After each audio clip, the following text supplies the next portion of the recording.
गणपती उत्सव आणि विसर्जन यामध्ये सर्वच राजकीय पक्षांचे नेते गुंतलेले असल्यामुळं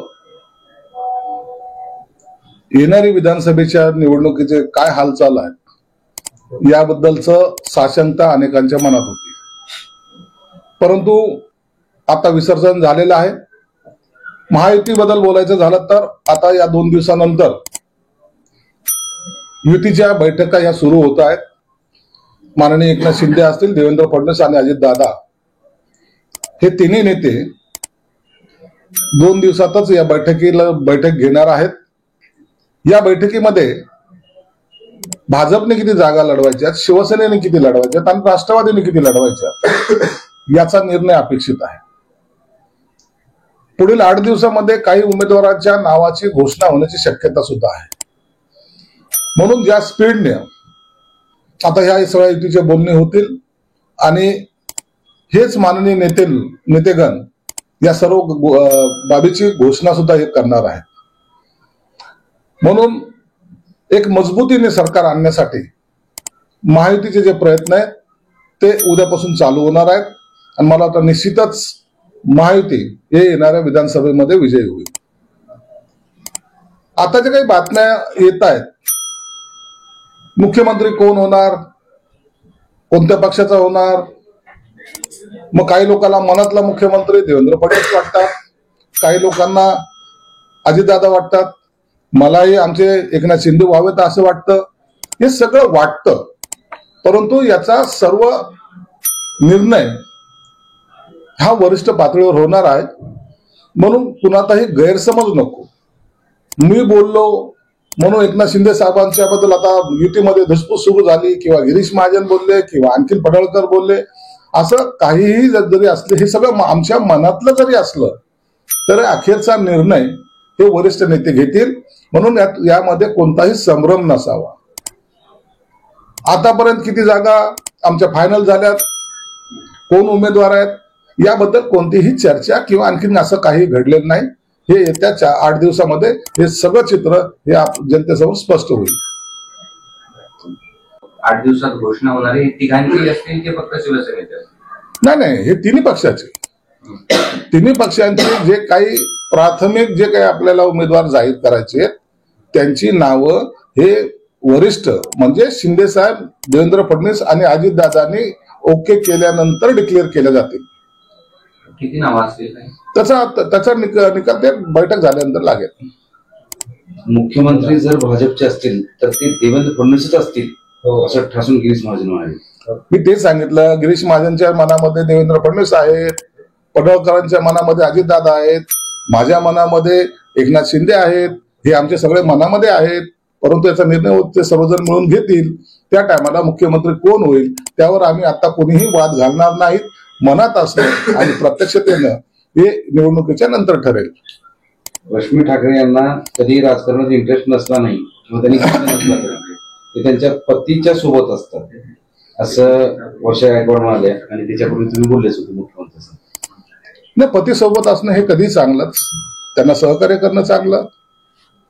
राजकारणात त्या कधी आल्या नाहीत किंवा त्यांनी कधी स्टेज शेअरिंग केलं नाही, ही आनंदाची गोष्ट आहे किंवा अभिमानाची गोष्ट आहे. पतीच्या खांद्याला खांदा लावून काम करणं हे काही गैर नाहीये आणि म्हणून त्यांच्याबद्दल आम्हाला सुद्धा आदर आहे आणि त्या आदराच्या भावनेतून कदाचित वर्षा गायकवाडाने ते वक्तव्य केलं असावं. ते रमेश बोरनारे म्हणाले की 2019ला उमेदवारी मला देण्याच्या आधी पैसे देऊन उमेदवार देणार होते. हे अनेक ठिकाणी घडलेलं आहे. आताची उभाटा गट आणि पूर्वीची शिवसेना प्रमुखाने माझ्यासारख्या सर्वसामान्य कार्यकर्त्याला मातोश्रीवर बोलून तिकीट दिलं आणि निवडणुकीला मला मदतही केली, आर्थिक सुद्धा. ते शिवसेना प्रमुख होते. म्हणून आजही आमच्या मनामध्ये, हृदयामध्ये शिवसेना प्रमुखाचं जे स्थान आहे ते यत्किंचित ढळलेलं नाही. परंतु आता जर पाहिलं, वैजापूर मधला उमेदवार जो येणार होता, पक्षामध्ये येणार होता, तो का थांबला, त्याच्या मागची कारणं जर आता खोलात गेलं तर तुम्हाला लक्षात येईल. पैठणच्या एका साखर कारखानदाराला त्यांनी पक्षात का घेतलं, त्याच्याबद्दलचं काय डिलिंग झालं, हे जर तुम्ही जर खोलात गेलं तर त्याची सुद्धा माहिती आपल्याला मिळू शकते. म्हणून आता पक्ष सेलला जसं जातं तसा पक्ष हा आता सेलला चाललेला आहे. आता सेल जो जास्त बोली लावेल त्याला तिकीट मिळेल ही त्या पक्षाची भूमिका आहे. तर की महिला मुख्यमंत्री करण्याची वेळ आली तर शिवसेनेकडून रश्मी ठाकरे असतील अशा पद्धतीचा त्यांनी सूतोवाच केलेला आहे. त्याबद्दलची काय प्रतिक्रिया आहे?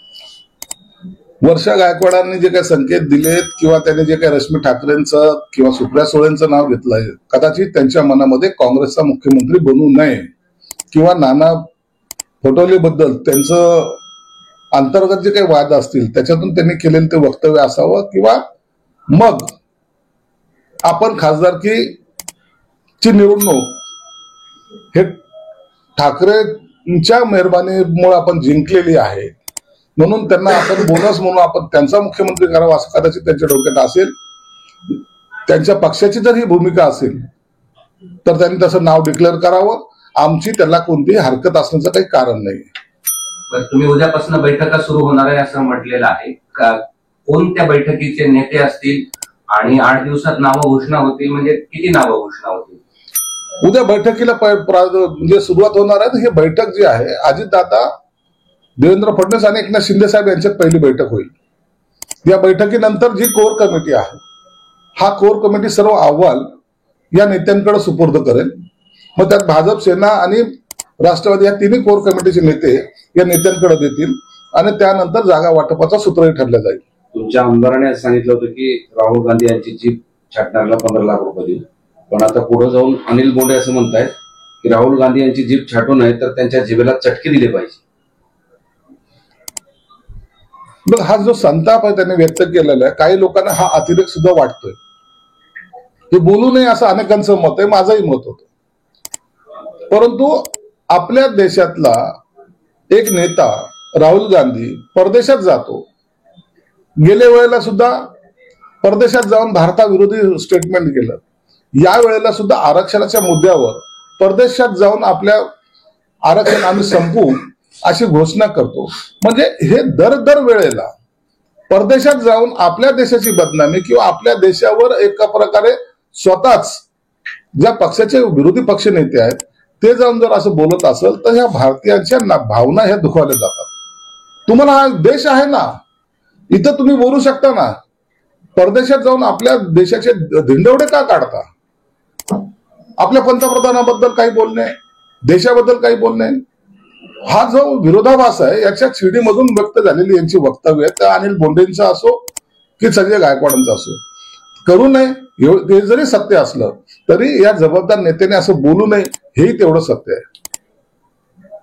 तुम्ही